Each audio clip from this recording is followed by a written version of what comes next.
গজল গাও একটা। আমার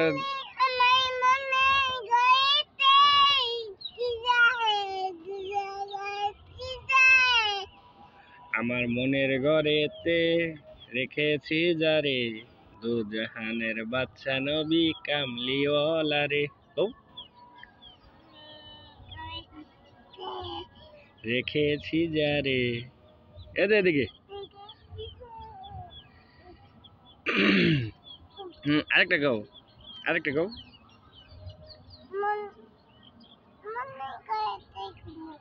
কও কও, তুমি মনের ঘরেতে কও।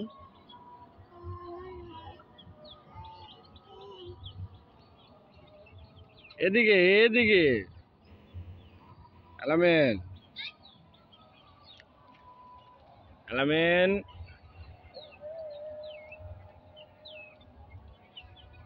গজল বলো। এদিকে এদিকে এদিকে এদিকে এদিকে এদিকে এদিকে।